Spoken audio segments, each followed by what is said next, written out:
todos ustedes, muy buenas tardes. Bienvenidos a esta 39ª entrega de nuestro espacio Sobre Todo, un espacio dedicado a la historia, la cultura, la música, las entrevistas y todo tipo de manifestación de la cultura y el arte que se pueda transmitir a través de este espacio de radio. En el día de hoy, el tema que nos convoca, que nos fue anunciado por redes, porque básicamente me decidí anoche sobre qué tema íbamos a tratar. A veces uno va agotando los temarios más importantes, sobre todo lo que concierne a la historia de nuestra independencia y grandes acontecimientos. Entonces tiene que empezar a rebuscar entre aquellos intersticios y porosidades que nos da la historia, y entre esos huecos encontrar una temática que sea digna de contar una historia que sea lo suficientemente atractiva para ser contada al aire. Y pensaba, sobre todo a razón de una ordenanza que se votó ayer sobre la prohibición de hacer asados en la plaza, cosa que yo lo considero parte de una cultura, no sé si ancestral, pero sí con la suficiente antigüedad como para decir que forma parte de nuestro sino, y que lejos está de ser un modo de cocción poco higiénico o poco estético, sino que más bien forma parte de nuestra identidad y nuestra cultura, y que es parte del acervo cultural que debemos cuidar, porque, como dije anteriormente, data de una antigüedad que vino con la colonia, con la colonización española de estas tierras, y que en un proceso de mixigenación que se fue generando con el correr de los siglos, en donde se empieza este proceso que nosotros hemos mencionado hasta el cansancio, el proceso de criollización, este proceso donde se crea una nueva cultura, una cultura criolla, mestiza, entre europeo, indígena y criollo americano, que fue a su vez generando un método de cocción que, más allá del tiempo que ha pasado, ha llegado hasta nuestros días y es parte fundamental de nuestra identidad. No hay que renegar tanto de la cultura, de la historia y de la identidad. Y siguiendo con este continuum, con esta narración que estamos intentando realizar el día de hoy, tenemos que hablar justamente de que el asado como tal, como proceso de cocción y como plato en la mesa, y también obviamente con el ritual que ello conlleva, se fue generando con el paso del tiempo, teniendo su génesis en la introducción del ganado cimarrón por parte de los españoles, un primer ganado que se trajo obviamente en los barcos, que se trajo a nuestras tierras inmensas, nuestra inmensa pampa argentina, que, como dijo Atahualpa Yupanqui, si no existiera el mar, la pampa seguiría nomás. En ese horizonte eterno que a más de un oriental le ha generado algún dolor de cabeza, porque no tiene fin. En ese horizonte eterno vino el primer ganado bovino, el primer ganado equino, y se fue generando obviamente se trajeron algunos ejemplares y con el correr del tiempo ese ganado se empezó a reproducir, convirtiéndose en parte de la fauna no autóctona, pero sí transplantada, pero parte de la fauna cimarrón, silvestre, de estas tierras, a su vez, aumentando exponencialmente el número de cabezas de ganado salvaje, tanto de caballos como de ganado bovino, que obviamente se empezó a ver una utilidad comercial con el paso del tiempo, sobre todo ante una disponibilidad prácticamente infinita de ganado. Se vio justamente en el siglo XVI, XVII, XVIII, se vio la posibilidad de exportar cuero. Y la exportación de cuero se convirtió en un negocio para las colonias españolas, para puntualmente el virreinato del Río de la Plata, que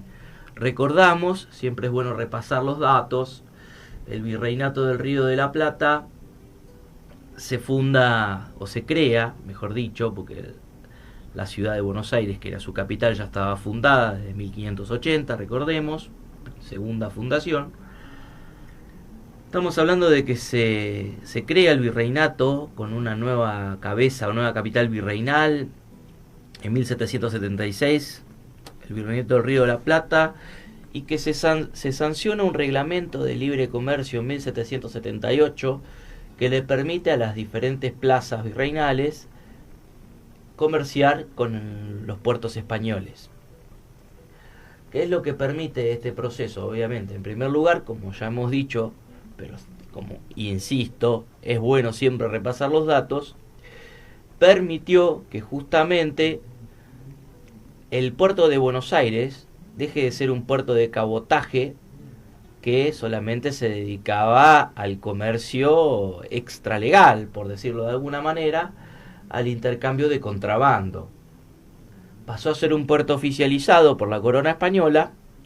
y a través de dicho puerto se empezó a comerciar lo que era, en un primer momento, el cebo y el cuero. Para la obtención de ese cebo y de ese cuero, era fundamental hacerse del animal. Y un animal que vivía en estado prácticamente salvaje, ¿cómo se hacía para obtener ese cuero? Lo que hacían era armarse expediciones. Pensemos en una pampa que sería más cercano a la situación idílica que siempre se habla de los gauchos matreros, en una pampa donde se convivía armónicamente a veces, otras veces no tanto, con el indio, una frontera abierta, y se armaban expediciones de cacería, básicamente, a las que se llamaban vaquerías, e iban, se hacían con los animales, obviamente los faenaban, los cazaban, los faenaban, y los comían in situ, generando, por supuesto, una enorme cantidad de desperdicio, porque no se consumía la totalidad del animal, sino que lo que importaba era el cuero. Entonces, en esas expediciones se consumían algunos pedazos algunas partes del animal, pues sea el costillar abierto en libro, parte de los cuartos delanteros, la lengua. El mito está de que en primer momento solamente se comía la lengua. Y también está en el imaginario colectivo el gaucho comiendo asado y tomando vino. En realidad el gaucho tomaba mate mientras comía la carne. Y como dije, consumían la lengua, pero también consumían el costillar abierto, porque claramente solamente contaban con cuchillos para poder faenar el animal. No había ningún tipo de herramienta industrial para poder extraer otro tipo de corte más pequeño. Así que se faenaba el animal, se abría el costillar el libro. También se empezó a implementar en en los albores de esta producción, digámosle producción, más bien extracción de cuero, de este comercio exterior de frutos del país, podríamos decirlo, lo que son cuero, cebo, posteriormente tasajo, que también lo explicaremos, en qué consistía. Entonces, como decíamos, obtenían la parte del animal que servía a los fines comerciales, que era el cuero, el cual se mantenía a través de la salazón, se lo salaba para que se conservara y luego, obviamente, era procesado en las curtiembres correspondientes con el tratamiento químico que era necesario y luego se lo vendía, se exportaba a los puertos españoles. También habría algún intercambio extralegal que excedería a los puertos españoles autorizados, como era el puerto de Cádiz. Esto en un primer momento, pero empezaremos paulatinamente a empezar, obviamente, viendo lo que era este proceso de las vaquerías. Digamos, recordemos, el punto de inflexión es la creación del Virreinato del Río de la Plata y el Reglamento de Libre Comercio. Hay un paper que he encontrado en internet que habla de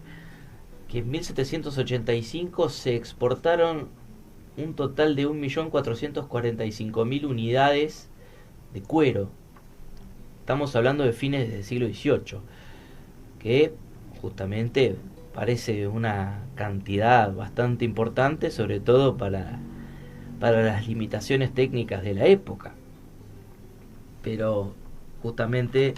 nos habla de la cantidad de cabeza de ganado que había libre en este territorio. Ya empezando a pensar en otro tipo de proceso, hablo del proceso de la carne, no del proceso histórico. Cuando se empieza a producir y a exportar el tasajo es como una especie de charqui, carne seca, salada, que se exportaba justamente a los enclaves con mayor cantidad de esclavos en América. Recordemos el programa que hablamos del Congreso de Berlín, el reparto africano, y la cantidad de esclavos que había tanto en la isla de Cuba como en el Brasil, que dijimos fue la última en abolir la esclavitud. Para la alimentación de los esclavos es que se producía este tasajo, que era un alimento con ciertas propiedades calóricas y proteínicas, pero que en sí no tenía obviamente el valor biológico que tenía consumir el animal como se consumía aquí, ya sea a modo de, como dijimos, asado, cortado el costillar como un libro, que se podía asar en la estaca, pero también se empieza en ese tiempo, y era un dato que les quería consignar y se me había pasado, que también en ese tiempo se inventa la cocción del asado con cuero, el asado con cuero puesto del lado del pelo, del lado del cuero sobre la brasa, o a veces en un pozo. Ahí es donde se empieza justamente con esta cocción a la estaca o el asado con cuero en el piso, que ahí es donde se empieza a forjar esta tradición que sí, tal vez le podríamos decir ancestral, porque tiene la antigüedad suficiente como para hablar de ancestralidad. No es milenario, pero tiene por lo menos más de 2 siglos de tradición, bastante más de 2 siglos de tradición del gauchaje, consumiendo y cocinando la carne y el asado.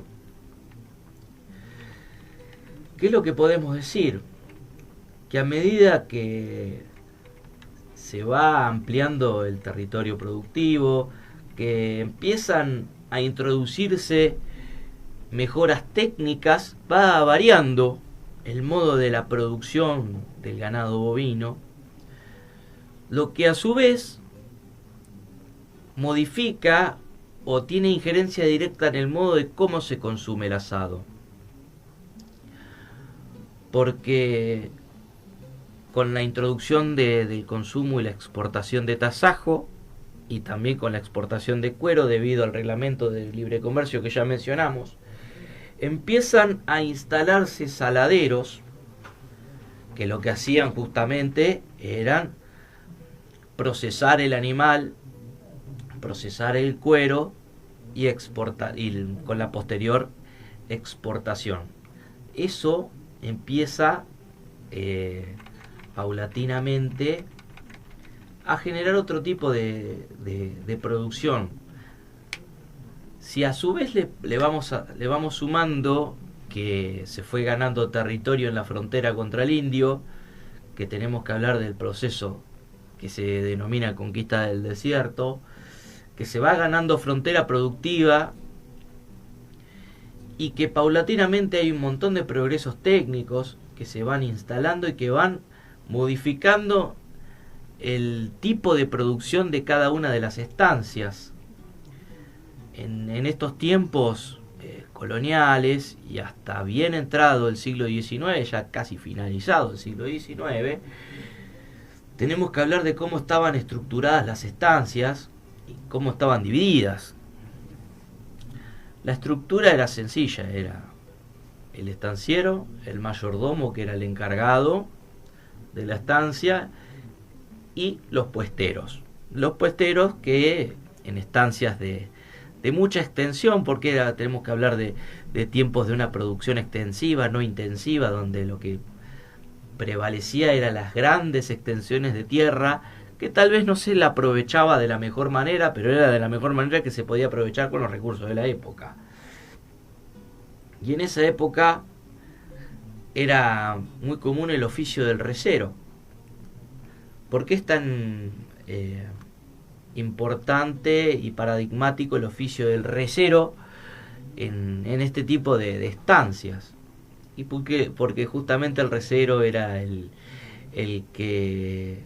arriaba el ganado durante extensísimas jornadas que duraban. Las jornadas de trabajos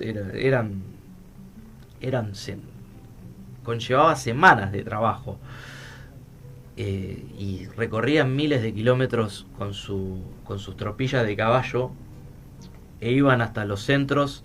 donde se procesaba el animal. Ya vemos la diferencia entre lo que era la antigua vaquería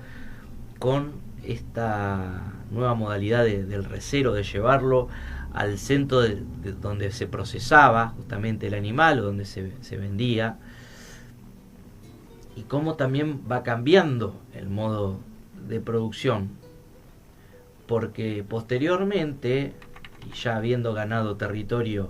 suficiente territorio y habiéndose extendido prácticamente en su totalidad la frontera productiva, empiezan a haber avances técnicos que van generando un cambio también en la estructura interna de lo que son los campos. Va cambiando también el arquetipo de lo que era el gaucho matrero, rebelde, libre, que vivía en estado casi de anarquismo, de un anarquismo poético que se ha llevado a las letras de manera bastante elocuente a través del Martín Fierro y demás exponentes de la literatura gauchesca. Pero los campos, como dijimos anteriormente, estaban estructurados en puestos, pero no tenían una delimitación fija. Esa delimitación empieza a llegar aproximadamente en la década de 1860 con la introducción del alambrado. El alambrado lo que hace es delimitar los campos, y con esa delimitación de los campos también lo que se permite es un control interno mucho mayor. Porque ¿qué es lo que permite a su vez? La delimitación, obviamente, que el animal no vaya más allá de la frontera establecida por el alambre y a su vez controlar internamente la reproducción del animal. Y con ese control de la reproducción del animal es que se empiezan a ingresar razas que van mejorando lo que es la producción de carne de la raza criolla que teníamos acá, ya casi autóctona podríamos decir. Se empiezan a introducir diferentes tipos de razas como la Shorthorn, la Hereford y ya en el siglo XX la Aberdeen Angus, que era obviamente en vistas de mejorar la calidad de la carne con las miras puestas en su posterior exportación. Y si a eso, con el correr del tiempo, le sumamos que al alambre se suma el alambre de púas, que hay una frase que encontré de Sarmiento que dice que lo marcaba también como un hito de la civilización. Recordemos de la antinomia que establece Sarmiento entre civilización y barbarie, y había afirmado Sarmiento que alambren, no sean bárbaros. Y obviamente para ese entonces, acá dice que el alambre de púa fue presentado en Estados Unidos en 1874 y llega a Argentina en 1878 y difundido con fuerza durante la década de 1880, coincidiendo con el fin de la campaña del desierto. Como dijimos, esta introducción de las nuevas razas, como así también la introducción de una alimentación diferente, porque se introduce la producción forrajera, como por ejemplo y fundamentalmente la alfalfa, en reemplazo del pastizal natural, y también una rotación de pasturas diferentes, que es lo que permitió la posterior mejora genética de las razas de animales, que a su vez fue modificando el modo de consumir el animal. Porque ya para ese entonces ya tenemos que empezar a ver que en 1876 zarpó de Francia, de Rouen, la ciudad de Rouen, un buque que se llamaba Le Frigorifique, el frigorífico, que traía las primeras instalaciones frigoríficas experimentales en vistas de pensar en una exportación que se llamaba chilled beef. Era básicamente la carne enfriada a 0 grados, no congelada, lo que le permitía mantener ciertas propiedades organolépticas que se perdían cuando la carne se congelaba. Una carne, lo podemos ver nosotros mismos, no es lo mismo comer una carne congelada del freezer que la carne en frío que te corta el carnicero en el mostrador. Y ya, bueno, con el correr del tiempo, los pocos meses, esta primera expedición del frigorífico, del buque, el frigorífico, lo vamos a decir en español porque el francés claramente no es mi fuerte, partió en 1877 con 95 reses. Este buque llegó con ciertas fallas, lo que a su vez generó que la carne llegue en mal estado, pero luego, unos meses después, la primera experiencia exitosa de un envío de animales hacia Europa con el vapor Paraguay permitió justamente que se pudiese transportar de manera eficiente el animal en frío a Europa, con lo que fue la primera exportación de animales en frío. Ya empezamos a ver a su vez cómo los saladeros empiezan, como fue desapareciendo también el oficio del recero debido al ferrocarril, posteriormente con todos los avances técnicos que se fueron generando, empieza a desaparecer también el saladero. El saladero va desapareciendo en detrimento del avance de los propios frigoríficos. El primer frigorífico datado es del francés Eugenio Terrasson en San Nicolás de los Arroyos, entre los años 1882 y 1883, fue dejando atrás las instalaciones de su viejo saladero y lo convirtió en un frigorífico. Y ya para 1914 funcionaban 13 frigoríficos en el país. Había muchas firmas extranjeras, inglesas, pero sobre todo firmas de Estados Unidos, como por ejemplo el frigorífico Swift, Armour, Morris, que justamente se especializaban en esto del chilled beef, como se llamaba en Inglaterra, que era la carne enfriada. Y en este proceso de justamente de tecnificar el campo, que también se fue modificando de la figura del gaucho, el gaucho pasó a ser peón, dejó de ser un gaucho libre matrero que el único límite que encontraba a sí mismo era el día y la noche, el límite de la tierra. Justamente al tecnificarse el campo, empieza justamente a formar parte de las tareas rurales, ya como hemos hablado en algún otro momento, con la papeleta de conchavo, como parte de una estancia, teniendo un patrón. Entonces ese ideal del gaucho libertario fue dejado de lado y se convirtió obviamente en un mixigenación mediante. El gaucho dejó de tener chiripá y botas de cuero de potro y pasó a vestirse con bombacha, alpargatas y ya posteriormente la gorra vasca. Fue cambiando en su estereotipo el hombre de campo, y también fue cambiando en el estereotipo el modo del consumo de la carne, porque pasábamos de un consumo rural donde la carne se cocinaba en el suelo con un asador de cruz o con brasas sobre el piso. Posteriormente, y con la introducción de los frigoríficos, también se introduce la sierra eléctrica, lo que permite cortar el costillar en tiras de asado.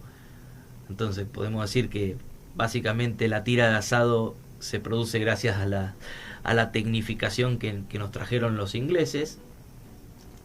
Se empieza a cortar el asado en tira, que básicamente es el corte que más se termina popularizando con el correr del tiempo, y a su vez también que es lo que permite un consumo doméstico más sencillo, porque no es lo mismo hacer un asado al asador en la estaca en el patio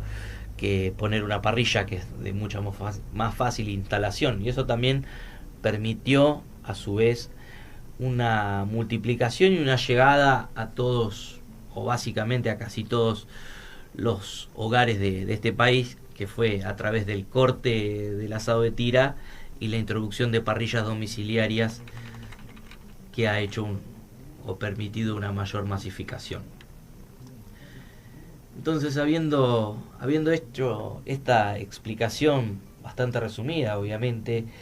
de cómo pasamos desde el consumo del animal en el lugar, a través de las vaquerías, con la cacería del propio animal, a cómo pasamos a las diferentes estancias y el tipo de producción, con la invernada y cría, y la posterior venta al extranjero gracias a los frigoríficos, y cómo a su vez